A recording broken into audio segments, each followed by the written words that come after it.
Bismillah ar-Rahman ar-Rahim. Assalamu alaikum wa rahmatullahi wa barakatuh. As we welcome you once again to this Wednesday evening on Salam Media in conversation with myself, Inayat Wadi. And wonderful that you're able to join us this evening on the various platforms of Salam Media, wherever you are and on whatever platform you are. We welcome you to the show. And wonderful you're able to join us. Now, our focus tonight is going to be the elections in Pakistan and the outcome of the elections in Pakistan. Now, the latest we've heard about the PMLN and the PPP leading a six-party coalition and saying that they have got a comfortable majority. But it's all not in black and white, because the PTI, the Pakistan Tehreek-e-Insaf, saying that you have stolen the mandate. And as the six-party alliance coalition prepare to form the next Pakistani government led by the Pakistan Muslim League and the Pakistan People's Party, we know they've claimed to have 75 seats and 54 seats respectively, and together with other members of the coalition, more than 150 members of parliament, crossing the required 134 seats. But Tehreek-e-Insaf and Imran Khan saying that we know he is incarcerated at this point in time, and he has basically called this alliance mandate thieves. And this is a government that would lack credibility. And looking at the PTI, they were forced to field independent candidates after losing their electoral symbol. And this was just days before the vote, and not long before then, their leader, Imran Khan, and his wife were incarcerated. At this point in time, saying that the PTI has got 93 seats, yet the PTI saying that the PTI had won at least 180 seats out of 266. Now, to unpack all of this, we've got two members on our panel. We are in conversation with PTI leader in Peshawar, Fayaz Khalil, and we've got Arshad Yusufzai, who is a political analyst, to unpack all of this. What does this actually mean? Fair or fraudulent? What are the options for Pakistan? Arshad Yusufzai, assalamu alaikum wa rahmatullahi wa barakatuh, and welcome. Walaikum assalam wa rahmatullahi wa barakatuh. Thank you, Brother Inayat, for inviting me to the show.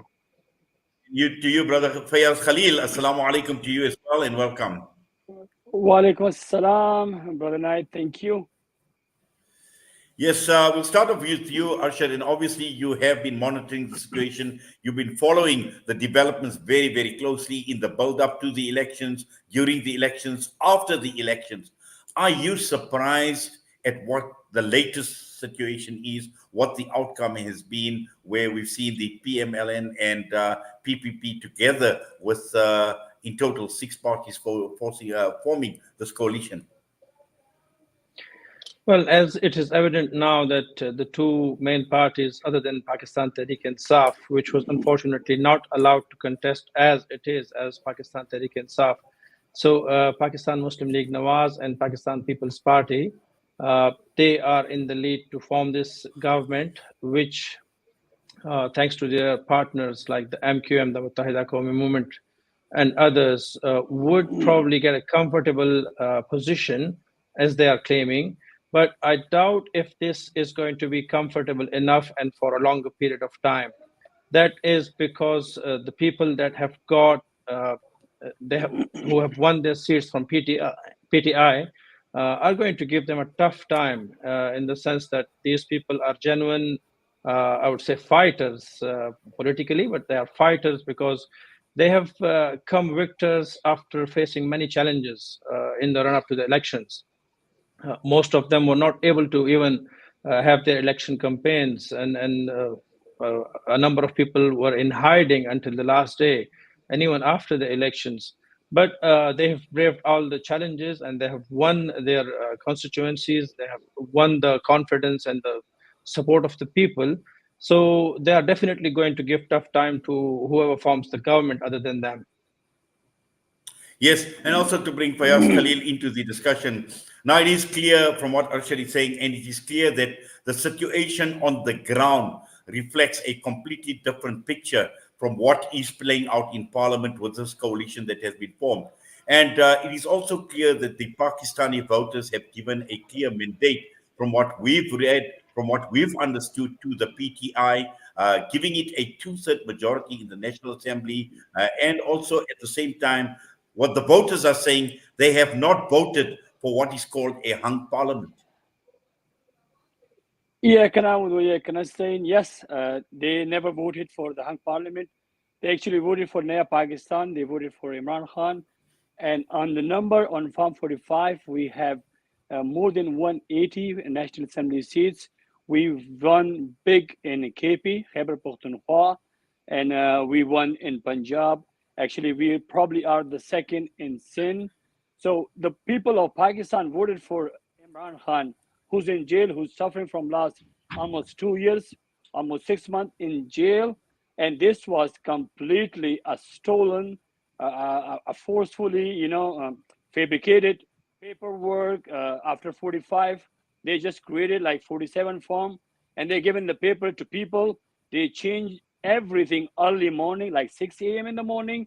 We were winning about 150 seats in NA, National Assembly, and all of a sudden we were down, to like 110 and then 100, and now we are at like 90s. So this was a stolen election, and this is coming like as a PDM Pro Max, in my opinion, because they had PDM before for 18 months. This will be a new PDM, just with a different name and different people, probably a little different. Yes, and also I think Arshad, just looking at from what Fayaz Khalil is saying, and how these numbers were actually adjusted downwards over a period of time from the very first time when these numbers started surfacing. Were you surprised?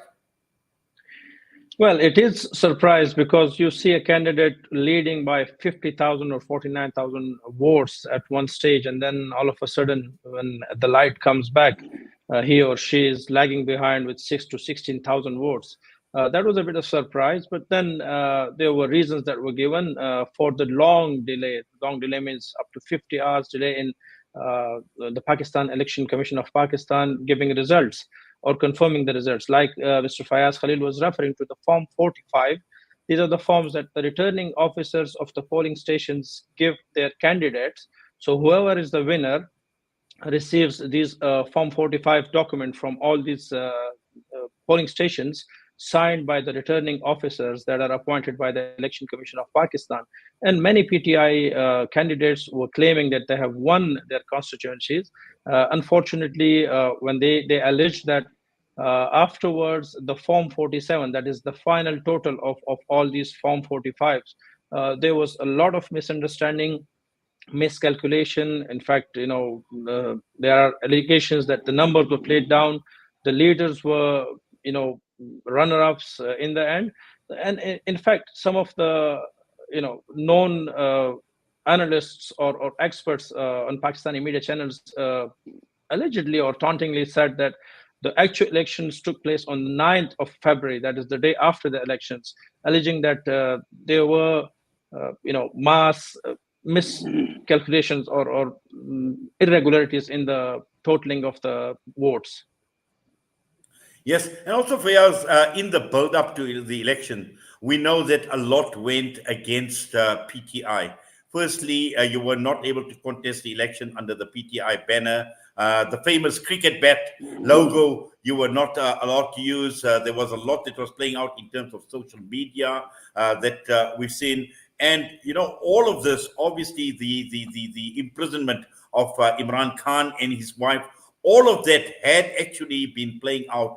And just looking at the campaign and the fact that many, or in fact most, majority of the independent candidates come from the PTI, and this decision to take to fight this election as an independent candidate, how did this actually impact on the PTI in general? Well, if you see, this is 2024. They thought this is like 1980s or probably 90s. This is social media. If you give a sample to PTI social worker, and we have thousands of volunteers, they were working day and night, completely free from overseas, within the Pakistan. And it was a really tough call. We were just like on our toes within what, probably like a week before when they took the bet from us by, a London plan or whatever. And then Khan wasn't in jail. We didn't had no idea what's gonna happen, but we went to the ground. The people actually came out for the Khan.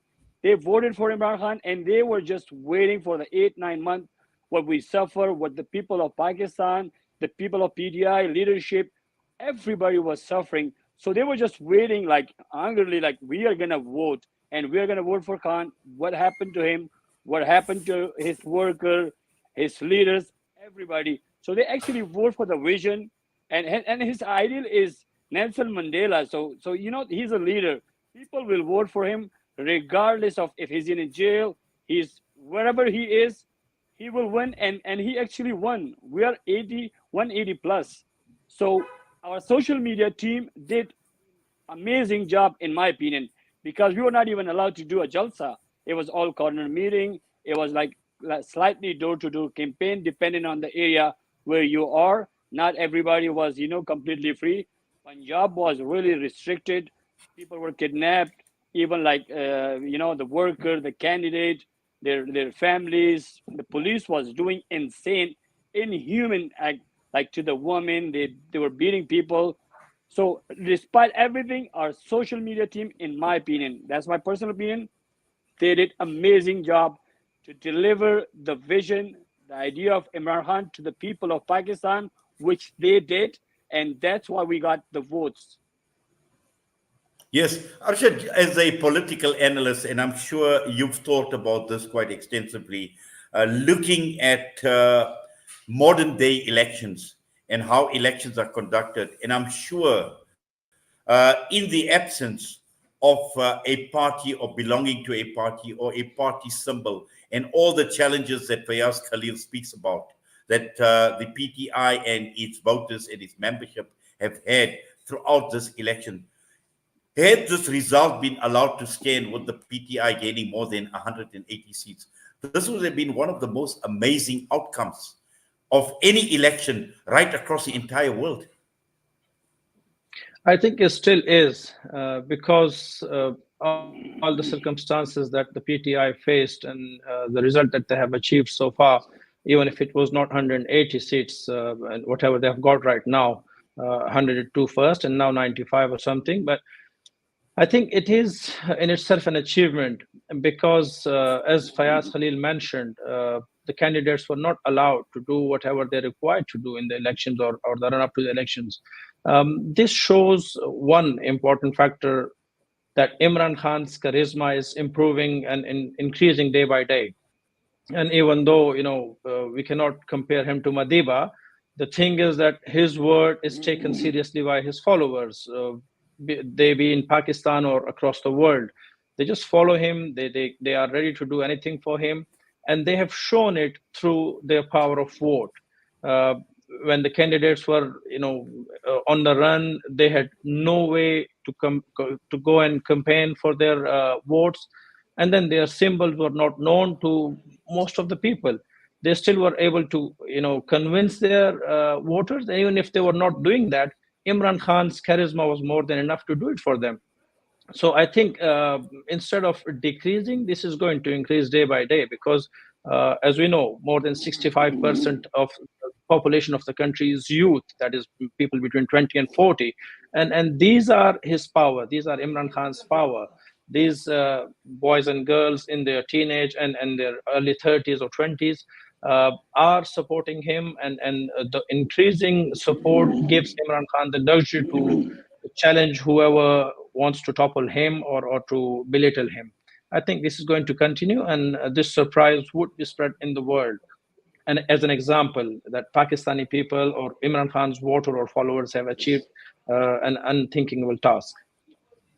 Well, without doubt, Arshad, yeah, the charisma of Imran Khan obviously speaks volumes. And I think for me, what actually stood out was that famous speech of his that he gave in the United Nations. And this is where we said that this is one leader that the world should actually recognize as a credible and upright leader and a leader of substance. But Fayaz, just coming through to you and looking at, obviously, you've had first-hand experience in Peshawar, where you served as the former information secretary of the PTI in Peshawar.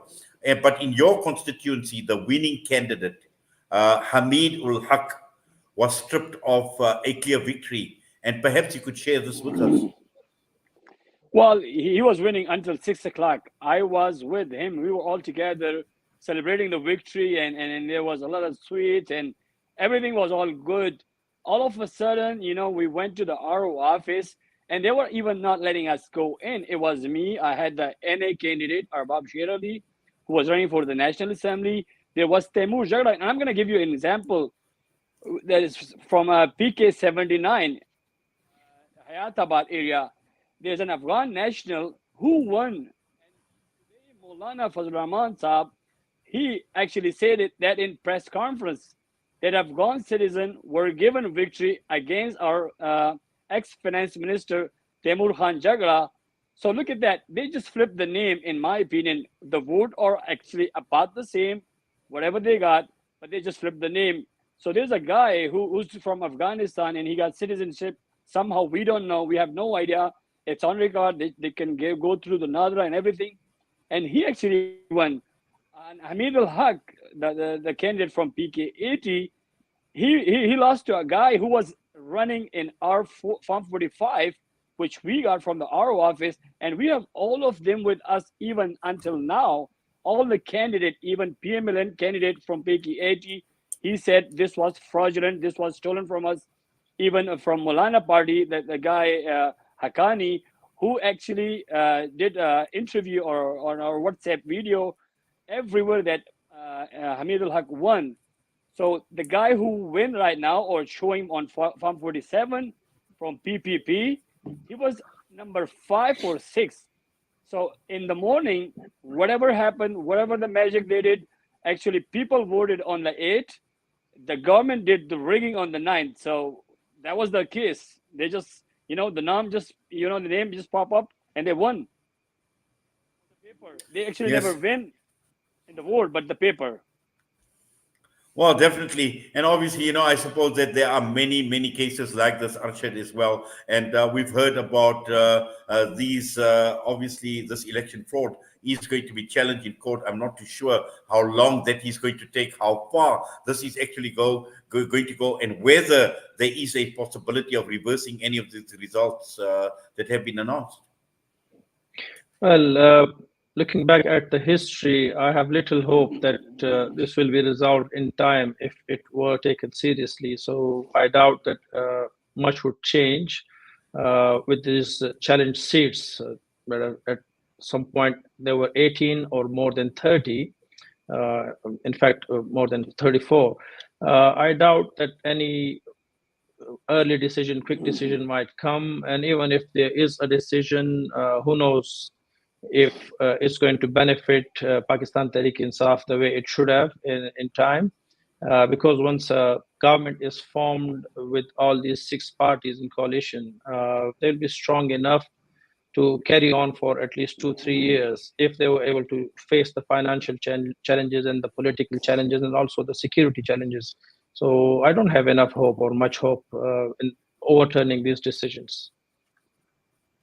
Arshad, just looking at the political dynamics, and I'm sure you can unpack this for us, because we've got this triangle that has been featuring very prominently in Pakistan politics for a very, very long time.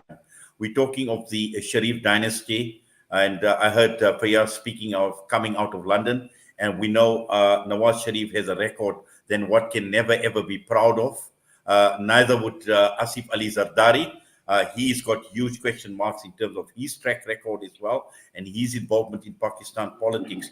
So, you've got the Zardari Bhutto, you've got the Sharifs on the other side, and you've got the army. So you've got this triangle that has been in control of the Pakistani political landscape for a very, very long time. And looking at how this has actually played out in this particular election, and just your thoughts on this triangle itself. Yeah, so it has been a dilemma that the politics in Pakistan has mostly remained in families, be it the Bhuttos or the Zardaris or the Sharifs. or whoever. And when Imran Khan came to limelight, that was when he started his struggle in 1996. That was the time when he challenged, and you know, his initial slogans remained the same, that he is in the politics to change the scenario in Pakistan, to change this practice of family to family shift of power in Pakistan. And that is what he achieved initially in Khyber Pakhtunkhwa, in our province, in 2013, and then afterwards across the country. And that is why people supported him in 2013, in 18, and even now, because they see him as someone who has no family involvement in politics whatsoever, that he does not believe in dynasties, that he is someone who wants to liberate the people of Pakistan politically. So I think Imran Khan's struggle has so far showed the people that it can be done, that it is not impossible to challenge the mighty families, the political families of Pakistan. However, when it comes to decisions, when it comes to, you know, the kingmakers or whoever rules the government, unfortunately, it has remained like that, and I believe that it is going to remain for a longer period. That major families or major political stalwarts would remain the same. They would keep shifting from one side to another to form governments one after another. So this is going to remain for a longer period. Yes, and just on the question on the army, Arshad. Yeah, establishment has always played its role, and they have their reasons for it. Sometimes the reasons are valid enough for common people. At other occasions, it is difficult to understand for common people like ourselves. And at times it is, you know, unacceptable for most of people that this involvement of the establishment is not healthy enough for Pakistan, that is not productive enough for Pakistan, that it is not safeguarding the safety and progress of Pakistan. So it is high time that it is realized in the power corridors, and the kingmakers or the establishment should realize that Pakistani politics needs to be free and fair, that a chance should be given to democracy wholly, so democracy can start showing or showing the world and also to Pakistani people and to Pakistan that it can be trusted upon and that it can achieve or deliver in the country. Yes, and Fayaz, I just needed your input on the army, because now we see the army chief talking about a unity in Pakistan politics. But we know that a lot has been said, a lot has been written about the army and its involvement in determining the outcome of this election and how this has worked against the PTI. Well, army has, you know, a big role in Pakistani politics from ages, from decades. In my opinion, we love our army. We love our strong, strengthened army and their unity. But on the borders, they have to do their job. We, the people, let us do our job. The politician, the social worker, the army job, in my opinion, is just to protect us from the enemies, from the cross border, whatever is happening. But they know their jobs. They should never be in politics or involving or creating small parties and adding them, or, you know, just flipping around, just like they did MQM. MQM were like one seat earlier, and then they are now, I think, 17 or 18. Were all the Karachi seat won by PTI with proven Farm 45. So army is playing big role in Pakistani politics from long ages, from decades, and they should not be doing that. They should be doing their job. We love them. We like I say, we want strong army because because of our neighbors or whatever you call them, but not to be in politics. That's our motto. Yes, and I see Salman Khan has actually joined us now. Salman Khan is an independent geopolitical analyst and also with the South African Kashmiri Action Group. Salman, assalamu alaikum wa rahmatullahi wa barakatuh. Wa alaikum assalam wa rahmatullahi wa barakatuh to you, my dear brother, all the listeners of the Salam Media, and to distinguished guests from Pakistan. Assalamu alaikum wa rahmatullahi wa barakatuh.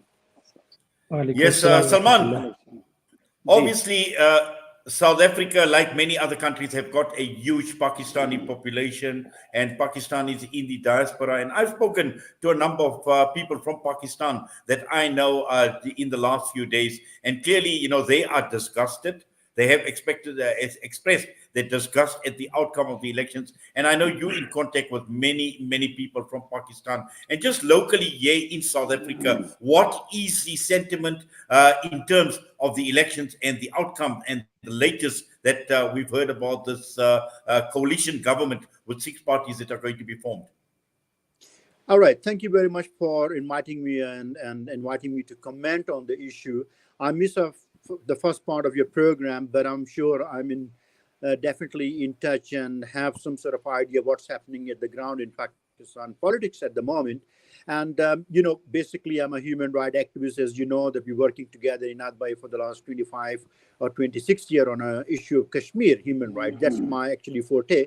But of course, my research do involve the geopolitical situation internationally and especially microscopically to the Southeast Asia. I have a different take. Yes, I do understand there is a frustration, there is a disappointment by the layman's, and many people on the ground, the political parties, they are in disarray, and there much have been saying. But if you go back into our 76 year of the history of Pakistan, it's always been, our state has always been looked after by the stronghold of the army, and state as definitely is a deep state. But let's look at two very important issues here in Adbai is that we are not in the ecosystem, we're not isolated into the ecosystem of the geopolitics. One thing is very important. Pakistan play a major role into the Southeast Asia region, being a nuclear power, of course, and of course being a part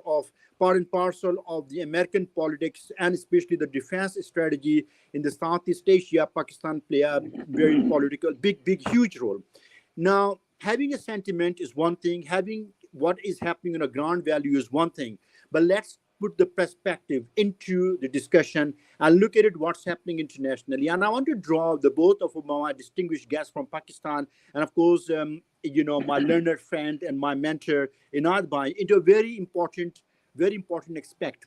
Look, whatever happening in Pakistan, it's happening because it's pre-planned what's happening. I'm sure I will draw your attention toward a document was written in American journal by the journal Ralph Peters in 2000, and I think it was 2006. It's called Blood Brothers, where they're looking at to reconfigure whole of the Middle East as well as what is in Pakistan and the Southeast Asia. And of course, they heavily emphasize that they need to break down the whole of the Arabia into like a minor, the minor Saudi Arabia, which call a holy cities. It will be a one small piece left, and then there will be a Shia and Sunni Saudi Arabia, as well as they will divide the Iraq into the Shia Sunni Iraq and Kurdistan. Then Iran will be taking away certain part, and there will be a free Balochistan, and of course the Karachi port to the western Punjab will be formed a country, and then of course the India will take over a certain part. So this is a written document. It is a part and parcel of the strategy of the CFR, which is a council for the foreign relation, as well as the American planning along with the Zionist. Whatever happening in the Middle East after the 2006, that document is a roadmap. It is happening. It has been happening and is continuation. So whatever happening in Pakistan politics on the ground, it is a part of that. So we shouldn't be dealing with Pakistan current election. Look, I do not want to take too much of the time and limelight from going the discussion and overpowering the discussion, but I want my guests to recognize the issue. Yes, sir. Imran Salman Khan, bhai. for me, yes, he's a mic. G. Yes, I just want, I think while you've mentioned that, I just want Arshad Yusufzai to just comment in looking at the global political dynamics that take play out and how this is actually impacting in Pakistan and this election, because we know that Nawaz Sharif came out of London. Okay, we know the United States of America has got a huge interest in what is playing out in Pakistan politics. The same would go for the UK and I suppose many other countries. So I just needed, Arshad, I needed your comment in terms of what is playing out currently in the Pakistan political landscape. How is this actually playing out in terms of this global agenda for Pakistan? Well, just like Salman Bhai mentioned, all these important facts and figures and the written documents that he mentioned from 2006, Pakistan has been seen as one of the key partner by the European states and also the United States, but also there have been many, many complaints within Pakistan and also from friends of Pakistan that these partners or friends have not been supportive of Pakistan in times of need. And one of the recent examples could be what happened in Afghanistan in 2021. Since then, Pakistan has been left alone, sort of, and not been supported in its fight against the terrorism that has caused problem to Pakistani security. In fact, challenged Pakistani security in the border areas of Pakistan. That is one factor. Then Pakistan's relations with China have been not liked by these Western countries. Pakistan's Pakistan's involvement in Afghanistan or Pakistan's context in Afghanistan, its influence on the Afghan Taliban, they are not liked in a way they used to be liked by the Western countries.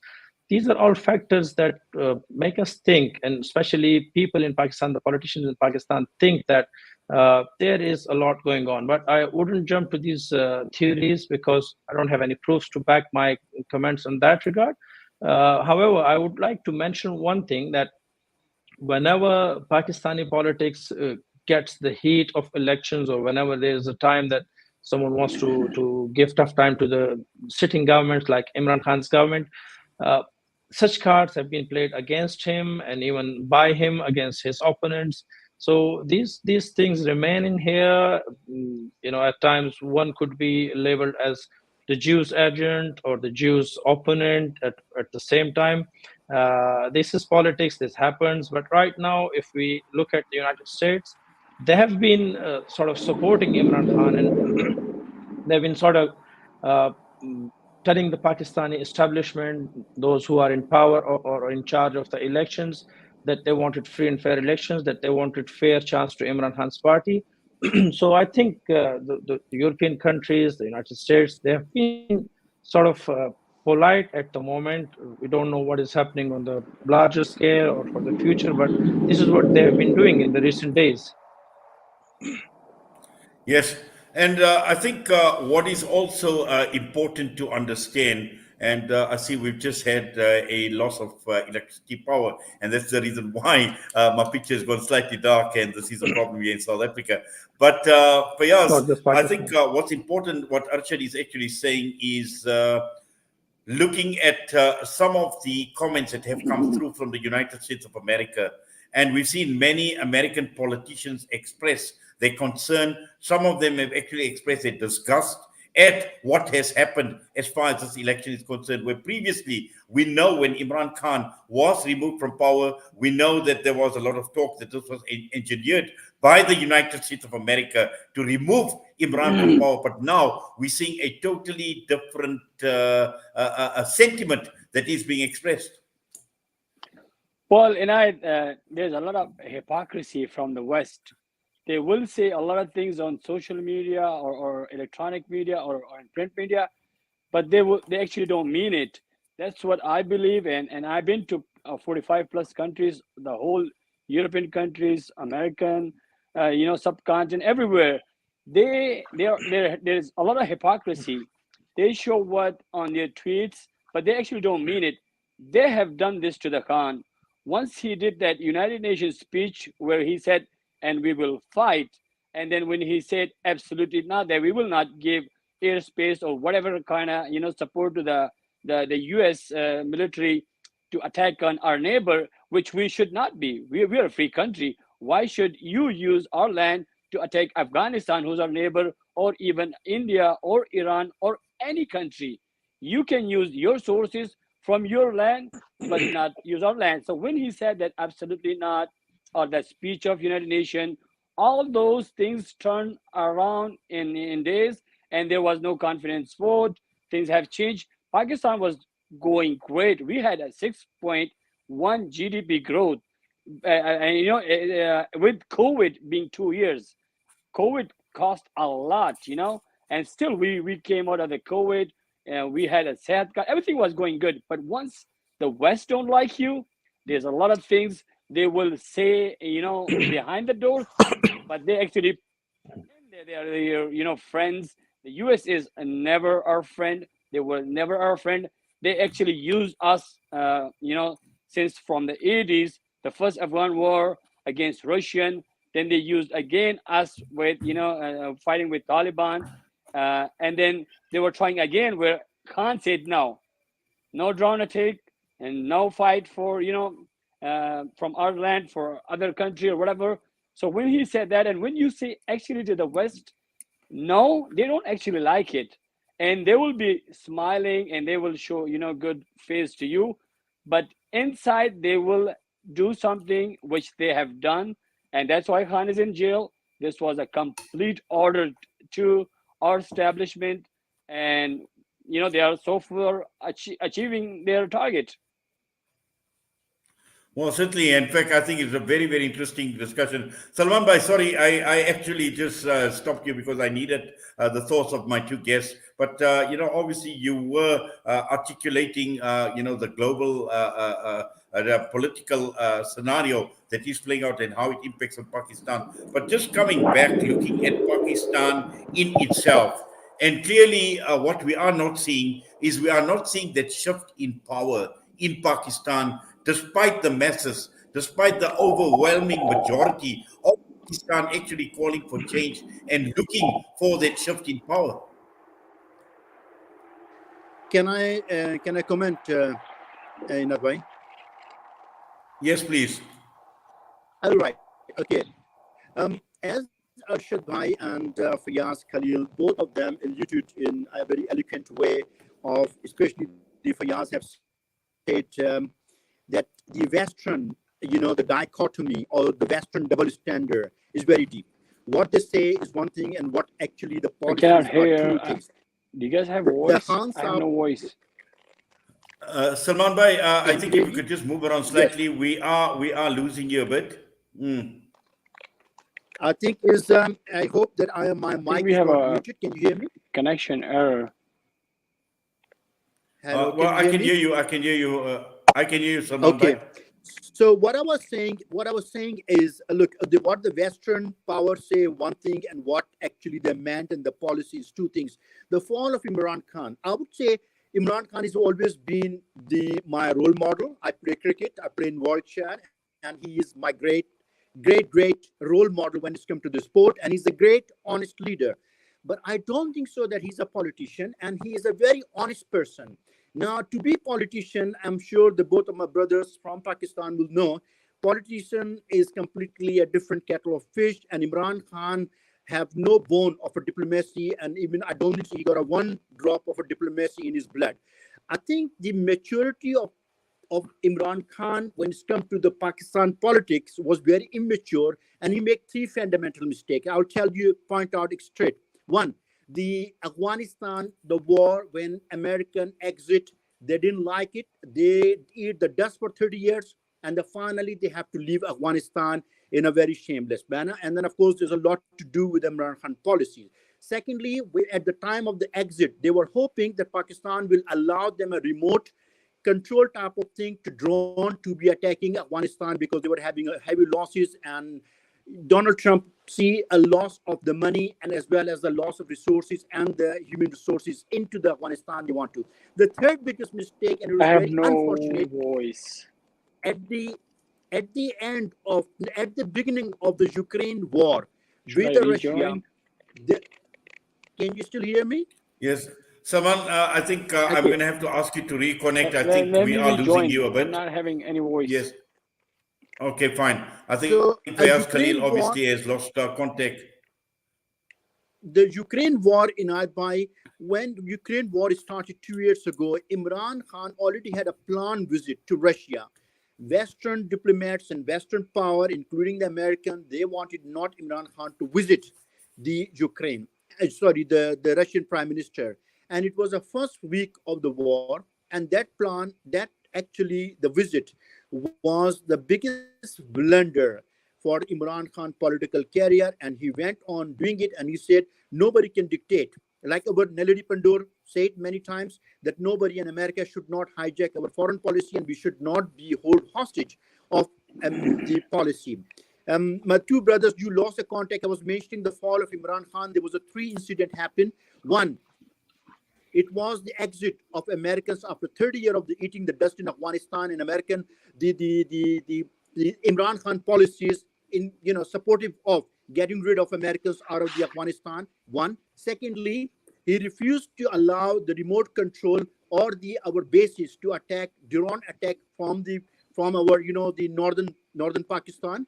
Third was that his planned visit to the Putin at the time of the start of the Ukraine war, which was not liked by Americans, sent diplomatic messages after messages that Imran Khan should remain our allies and should not visit. And Imran Khan, again, he don't have one bone of the diplomacy in his blood. He said nobody can hijack my foreign policy. This planned visit was done 6 months ago, and I must say, I think that's where the Salman Khan, okay, that's fine. I think yeah. Okay, Jazakallah for that. But I just want Arshad Yusufzai and Fayaz to actually, the question is, I mean, how can this be a political blunder on the part of Imran Khan?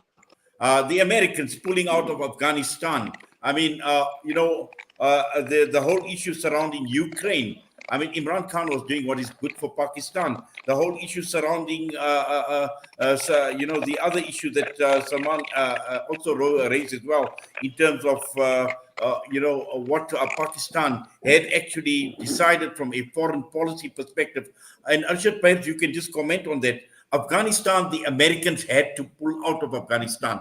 They were left with absolutely no choice. What would Imran Khan have had to do with America pulling out of Afghanistan, and how would this have actually impacted on Pakistan? What has this got to do with diplomacy?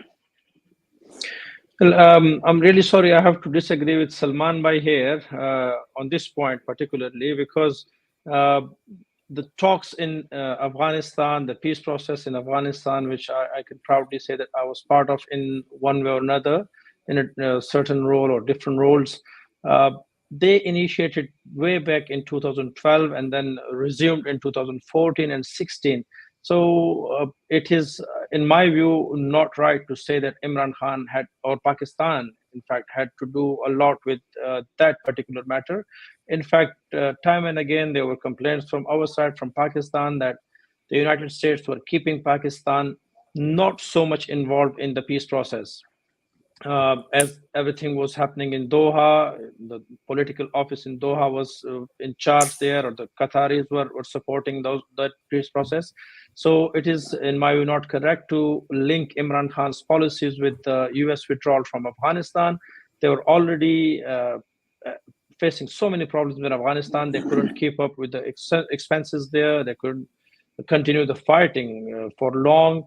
So they had to, at one point, come to this peace process and find a way out. And that is what happened when they signed the Doha agreement. On other factors, we all know that when dignitaries from a state visit, when the head of a country visit another country, this is all planned way before it actually happens. So again, I would say that Russian invasion in Feb 2022, I believe, was, it's just that Imran Khan was supposed to be there. Although there was pressure on him, many people or many countries wanted him not to go there. They wanted him to postpone his travel to Russia and his meetings with President Putin, but he did that. But it was not directly linked with the war in Ukraine. It was planned before that. And yes. Sorry, and also I think about the consequence. It's okay. Carry on, Arshad, sorry. Yeah, just a little comment. I would like to give Fayaz up time. I think Pakistan has been left alone, as I mentioned before. The United States and European states, they left in a hurry. Afghanistan was deserted once again, just like the Russians or the Soviets did in the past, and not looking back to the mess that they had created there. Pakistan were to face a lot of it because we, under Pakistani President or Prime Minister Imran Khan's government, were facing all the influx of the refugees. With that came terrorism again to Pakistan, which our forces had bravely eliminated from the country for many years. Pakistan was back on the peaceful track. Unfortunately, these problems did emerge and are still here because of the US withdrawal, a haphazard withdrawal without any backup policy.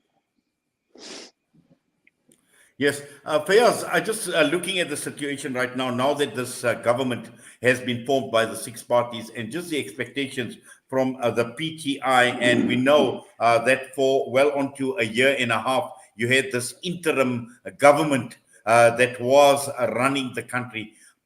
Is the PTI expecting anything different? And just looking at your role, at the role of the independent candidates in terms of forming an effective opposition to the government. Well, first, we're really trying our best to go to courts, and the court are referring us to the tribunal or the election commission, which will take forever, in my opinion. But we will have, our candidate backs really strong opposition in National Assembly. Even though if they form the PDM Pro Max, we will give them tough time. In my opinion, they will not last even 6 months because they have to go to IMF pretty soon. And with this hung parliament and what's going on in the country, the uprising, the uncertainty, everything is just not going so well. So they know they're not going to get them money. There will be election, or either they have to fix this, what they did to us, what they did to the people of Pakistan. They steal our vote.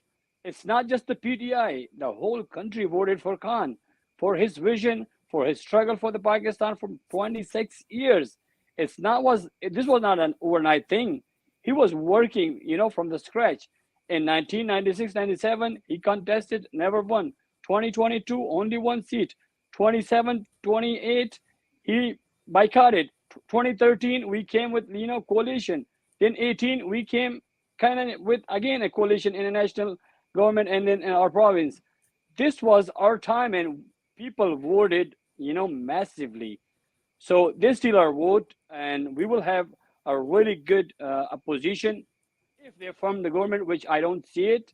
But if that happen, we will sit in our opposition. We're not going with PMLN. We're not going with MQM. We're not going with PPP. That's what Khan said. It's not us. So this is his message. Because if we sit with them, where is our narrative? We are not a dynastic party. We are not a family party.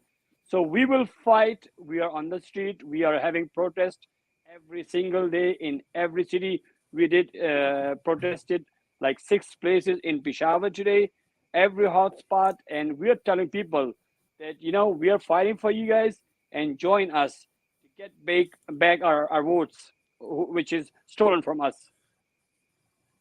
Yes, and Salman Bhai, we can analyze, we can talk a lot about the global political dynamics that have been playing out and how this has impacted on the on Pakistan politics. But there is a reality on the ground which Fayaz Khalil speaks of. He speaks about people coming out into the streets. He speaks about people protesting. And the reality on the ground is people went to the polling stations. People cast their votes to the extent that 180 seats or close to 180 seats were won by the independents and to be cut by half to almost 93. Now that is the reality on the ground. And this, apart from the global political dynamics, the reality is people on the ground are not getting what they had voted for, where they had put their cross or where they had put their X. Can I make a comment?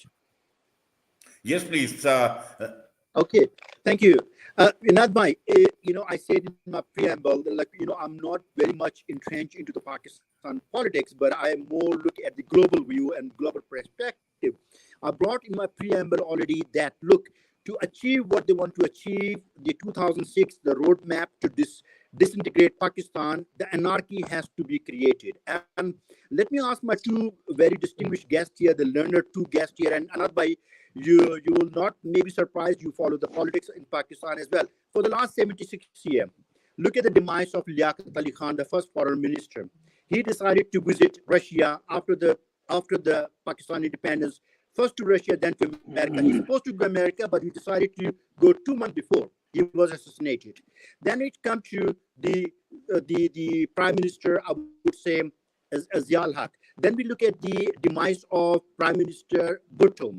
He was told, I mean, written in the Benazir Bhutto book, the Daughter of the East, that Henry Kissinger told him at the departure in 1974 at the airport. She was staying next to the father, Mr. Bhutto. If you do not abandon your wish to become a Islamic first nuclear power, we will make you a horrible example. And they did make it, okay? Then it's come to the Washington Accord, and they wanted to have the Russian have an honorable exit.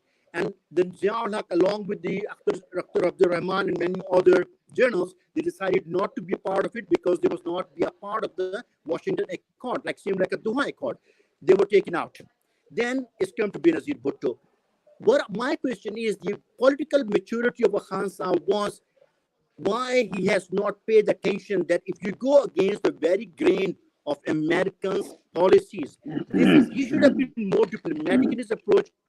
They should have been seeing it. And what they want to achieve in Pakistan, they exactly what they want to achieve, the people to be rise up and create the political anarchy. Unfortunately, what's happening on the ground, it's very sad reality. The people want Imran Khan. He's the one, as Faisal said, he's not a dynastical leader. He's the first Pakistan national leader who has been loved by every single person. He's an honest person. He did not need the fame. He did not the money. He's an honest person. But when it's come to the politics, he is still need to mature in the Pakistan political, in the context of a global politics. And he was liked by, look, he went to Turkey, he went to America, he filled the stadiums.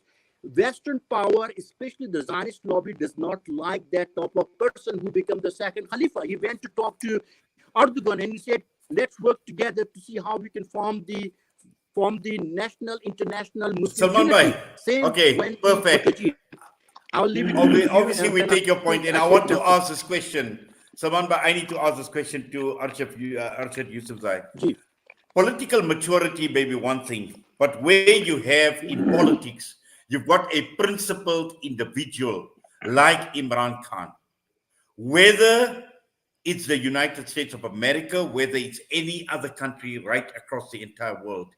And what Imran Khan had displayed, and we've seen this, and I alluded to the United Nations address as well, that here we are talking about a man who wants to govern Pakistan on a set of principles.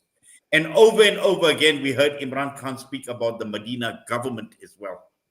Now, this is where a Muslim leader who is principled, does he have to have political maturity in line with Western political ideologies, Arshad?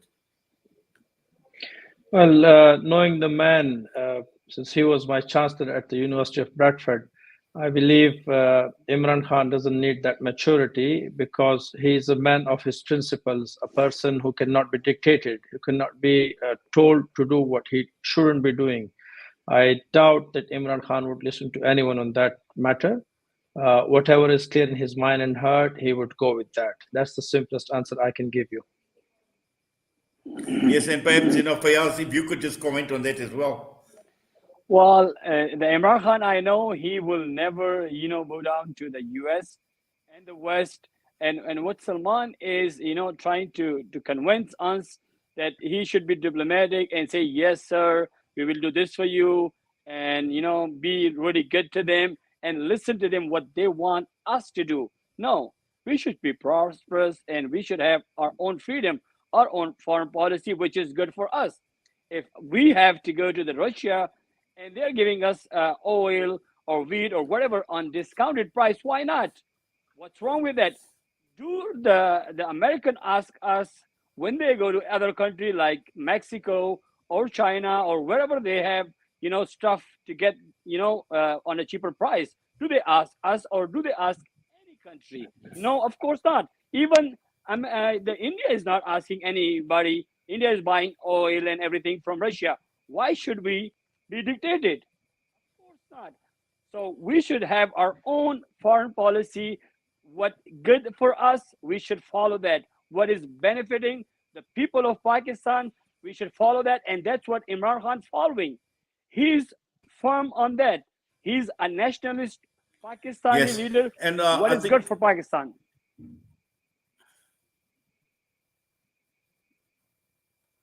certainly, and also Salman, I think the way we talking about Imran Khan and we're talking about political maturity. But when I look at the leadership of these dynasties that have been ruling Pakistan for many many years, whether we're talking about the Sharif dynasty, whether we're talking about the Bhutto Zardari dynasty, what political maturity did they display? And these are people that we know what they've done. They've looted Pakistan. They've stolen from the people of Pakistan. They've run away from Pakistan. They've come back again. And are we saying that in the interest of political maturity and not to upset the likes of the United States of America, not to upset the likes of Europe? And are we saying that these dynasties, these are people who have looted, they are acceptable to the United States of America? They are accepted to the rest of the world as legitimate leadership or legitimate political leadership of Pakistan?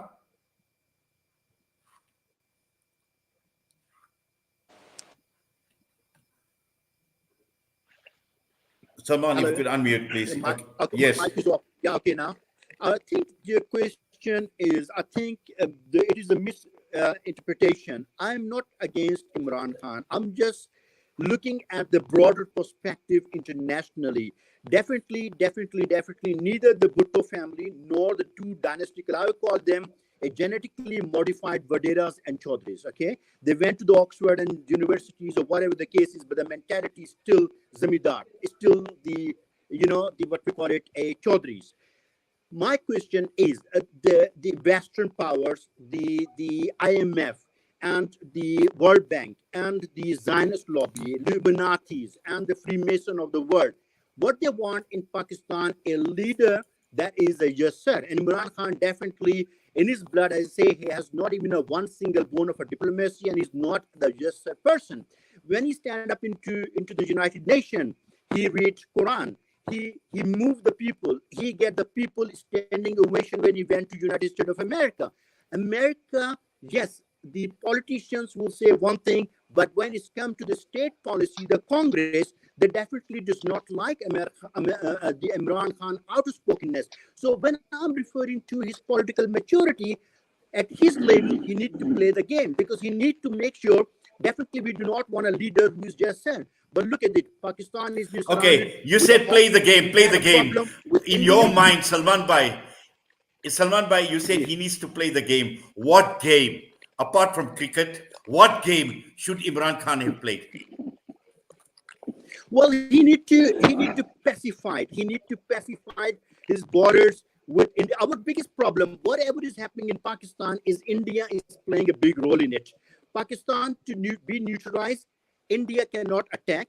Non-conventional war or conventional war. Zionist lobby have tried many times to destroy Pakistan nuclear power. The only way it can happen is to create the anarchy that is created at the moment, and that's the only way. So what I'm hoping that if suppose Imran Khan Saab is again out, he need to pacify the situation for the longevity and the passivity. Because look, our Muslim leader, nobody's standing up for the Gaza. So how do you expect them to protect Pakistan if Imran Khan is become a hot-headed leader? We need to tame, we need to understand the international politics. And I think he's the right person. He is a very charismatic leader. He's the person to lead our masses because he's not the person who wants the money or fame. But only on the same time, the political leadership is a different game.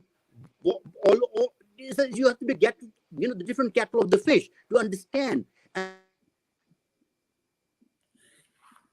Yes, Salman Bhai, I think we've lost you there a bit, but I think I just want to get to Arshad as well. I think, the thing is, Salman Bhai is saying so much with regard to, again, and I think my point, and this is where I would differ slightly. where one talks about political maturity, but at the end of the day, it's about a person who is principled. We've seen what has happened in Egypt. We've seen what has happened in Egypt with Mohammed Morsi, that any leader, and the lines have clearly been drawn, any leader who is principled, any leader who would stand by certain principles, particularly Islamic principles, will not be acceptable to them. Mohammed Morsi was taken out of power after a year. Imran Khan was taken out after a short period of time. And unfortunately, this is how the global political world is actually looking at leadership, particularly in the Muslim world. 100%. I'm sorry, I I think didn't get. you just sum it up so beautifully. You go against the will of the Rothschild empire, the financial empire. Pakistan under burden. Pakistan has been threatened for the last 75 years. We live under the fear of India all the time, and India is playing the game. Look at the IMF. When we had the problems from the IMF, who was in charge? Who was the CEO of the IMF? Who was in charge of the World Bank? Who is the top 10 companies on the social media, control the media? Is all Indians. So India is playing very deep. Third war, they call it like, third war generation. They are playing the game, but they're using the political allies from the Zionist lobby. They're playing with Americans, and they're using American as a front. And of course, that is where is the problem. And I think we will never be able to solve the problem of Pakistan internal politics until unless we solve the problem of Kashmir. Once the Kashmir problem is solved, then definitely we will have the less of our budget will be consumed in a military operation. And I think that will be maybe the pave the way forward. That if India is not our back and they are not playing all the, I would say, submenials interference into the Pakistan politics, I think we'll be prosper. And I hope our leadership, whether it's Imran Khan or whoever is coming, definitely not the Nawaz Sharif, not the Pakistan political party, because they are dynastical political parties. He is the true national leader. He's the true Awami leader. But I hope and pray that the sanity will prevail, and then he will understand the geopolitics, and he will need to look at it. The core of the problem is Pakistan is number one, is the nuclear power, which is go against the grain of the world Western powers, especially the Israelis, Zionists. And the second one is the India dominance. And then India is trying from all the direction, all the problems that we have in Balochistan is funded by the CIA, but used operative from the India. I mean, many spies has been caught. We need to look at it. How we get the pact for 50-year non-war? It cannot happen until unless we find an equitable and acceptable solution of Kashmir. Yes, Arshad, in fact, I just want you to come into the discussion, and I raised this issue about Imran Khan. I cited the example even of Mohammed Morsi as well. And I think at the end of the day, we know the IMF, we know the World Bank, we know that these are very, very powerful bodies. And the United Nations, everybody right across the entire world, these are powerful bodies, and they want you to do what they ask you to do or what they demand of you to do. And Imran Khan went against it. He went against it, and as a result, this obviously had impacted on him being taken out of power and now even jailed. So, just your comment on what Salman Bhai has been saying with regard to the whole issue surrounding the IMF. Do we toe the line? I mean, was Imran Khan even prepared to toe the line with these organizations like the IMF and any other body in terms of their agenda for Pakistan? Well, I believe that in absence of Imran Khan from the mainstream media, from the actual ground where this whole great game is being played, makes it easier for people who are inclined towards the West or who are easily played by the West to do whatever the West wants them to and whatever pleases the West. But it doesn't mean that Imran Khan's role is diminished or completely gone. No, as long as he is alive, as long as his charisma is there, as long as his followers are there, Imran Khan remains a threat to these agendas, whatever these may be. Imran Khan remains someone who can still make Pakistan rise again. And having said that, it is, again, the fact that just an example, the chief minister of Khyber Pakhtunkhwa, who was appointed by Imran Khan, it shows that he is in mood to carry on against any hardships that he or his people or his candidates are going to face. And Ali Amin Gandapur, the chief minister, is one person who is never going to budge down, who is going to carry whatever Imran Khan's legitimacy is, whatever Imran Khan wants to achieve right now, and that is to stand for his voters, for people who have trusted in him. And this goes beyond the borders of Pakistan.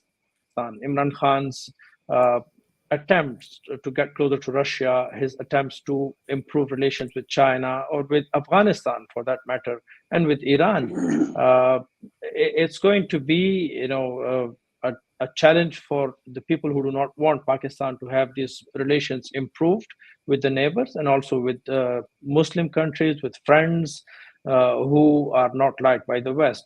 So I think that as long as Imran Khan is there, as long as he is playing the game, the threat will remain. But on the other hand, those who can easily be played on would provide sort of a sanctuary for all the ideas or the plans that the West has for Pakistan.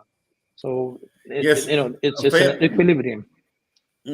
Fayaz, just looking at the PTI in itself, now we know at this point in time Imran Khan is in prison, he is in jail, and yes, he's still alive, okay, and that's important, that's very, very important. But looking at a PTI that he's built, and he's built a very, very powerful political force in Pakistan. And this is the reason why we've seen millions that have actually come out to support him, to vote, to the extent that he had actually, or the independent candidates had won 180 seats, which represents a large number. A PTI without Imran Khan, what would that mean? Because I'm sure that, there is political leadership within the PTI, a leadership that is coming through the ranks from a succession point of view, a succession planning point of view. I'm sure Imran would have thought all of that as well, because he knew at some point in time, I mean, he mentioned it over and over again, that, he at some point in time, he would even be killed. And we've seen that there was a shooting attempt at him as well. There was an assassination attempt against Imran Khan. And looking at this party that he started and going into the future, what does this mean for the PTI? Well, that means for PTI, that means everything for Pakistan. He was doing everything for Pakistan. He knew that there was an attempt on him, there was shooting on him. There's a lot of things happening to him, security threat from last 2 years. But he was doing this for the people of Pakistan, for us, like me, for our kids. He gave us vision, whether Imran Khan is there or not, if he's in jail. PTI vision, which Imran Khan gave to the people of Pakistan, to the youth, to the millions of Pakistani, it will go for years and decades. The dynastic politics is gone from Pakistan. It's been out. It's been out of the ballot. It's been out of everywhere. You can see the vote, the turnout, and everything. Wherever you go, even people who are not actually supporting PTI, they're supporting Imran Khan, because they know that he can do everything for Pakistan and for their kids. So he will be there forever. He's our leader after Qaid Azam. In my belief, he's the second leader for Pakistan forever, till we're alive. Yes, I see we've got about 2 or 3 minutes to go before we just wrap up. Salman Khan, very quickly, 60 seconds, just final thoughts. Well, I mean, I hope and pray, look, until and unless the hegemony of the Western power, we see what's happening we live in a very divided world. One set of rules for the Western powers, like what's happening, like when the Libya civil war happened, they say 16 people have been killed, and the NATO, there was like 16 resolution took place, and the whole country was turned into the Stone Age, happened in Afghanistan, happened against until unless we do not sort it out, the international hegemony of the United Nations and the less interference from the Western power, Imran Khan and many other leaders of the Muslim world and African world, because what is the Western agenda achieving through the United Nations is anti-Muslims, Islamophobic, and Afrophobic. Until unless we do not solve the problem on a broader and a global way, these problems of Imran Khan. If not Imran Khan, there will be another Pakistani good, well-spoken and no-serve leader. This will continue. So I hope and pray that on the international political arena, we will get rid of the United Nations and we will create the parallel chambers. And then we will have a world where it's not dictated by the Western power. In the initiative of BRICS and many other initiatives are coming. Hopefully, these balances will be taken care, and the new world will emerge without the hegemony of United States and United Nations and the European powers, and Pakistan and many other countries will thrive, inshallah ta'ala. And Yes, hopefully Jazakallah for that, Salman bhai. Pakistan will long live. Thank you. Jazakallah for that. Yes, and I think that's the reason why our international relations minister, Dr. Naledi Pandor, has actually called for a reform of the United Nations. Arshad Yusufzai, just 60 seconds, your final comments. I would say that Imran Khan has been chosen by the people. He is the people's leader. And it would be wise for all the powers to let the people's leader live freely and do his politics freely and lead his people freely. Let it be known that all these alliances that are formed by ripping PTI's mandate or by forcing people to leave PTI and join Pakistan Muslim League Nawaz and other parties, things would not calm down. As we have seen today in Peshawar and other places, it took me 5 hours to drive 16 kilometers to home because of the people. They were in thousands on all these protesting areas. People would not rest. Let it be, allowed that whatever people have chosen for Pakistan, whoever they support should be allowed to do his politics freely, and that's how Pakistan can progress. This country is a strong country. It has emerged time and again from such difficulties, and there's no doubt that Pakistan will live through these difficult times, inshallah. Well, inshallah, very, very positive, Arshad and Fayaz. Just final thoughts from you. Well, I'm sorry for Arshad because he was stuck in the traffic for 6 hours or 5 hours because of us, but we are doing it for our people. Our vote was stolen. So if we don't come out, it's never going to happen. They're not going to give it to us. And my message is to the West. The West should never dictate us and, manipulate us and tell us what to do and what not. They should just be, doing their own business. They should just let Pakistan, be free. And they should not even dictate our establishment to vote for whatever party or choose whatever they like to. We should be a free country. And the people of Pakistan voted for Imran Khan. We should be given our 180 plus seated. It should be free and fair. And we should be, ruling the country. And Imran Khan should be out of the prison like by tomorrow because the public voted for him in millions. So that's what I think. We should be a free country and we should be just doing our own things and free foreign policy. That's really important for us. We should never be dictated by West. Well, Jazakallah khairan for that to you, Arshad Yusufzai, to Fayaz Khalil and Salman Khan. Allah accept Allah reward your efforts as well. And we thank you. We do appreciate you taking time out to be part and parcel of this conversation with us right here on Salam Media. We wish all of you all the best, inshallah. Assalamu alaikum wa rahmatullahi wa barakatuh. Wa alaikum salam. Thank you very much for having us. Thank you. Well, that brings us to the end of this evening's edition of In Conversation with myself, Inayat Wadi, right here on Salam Media. And with that, I'm signing off from myself and the team. Assalamu alaikum wa rahmatullahi wa barakatuh.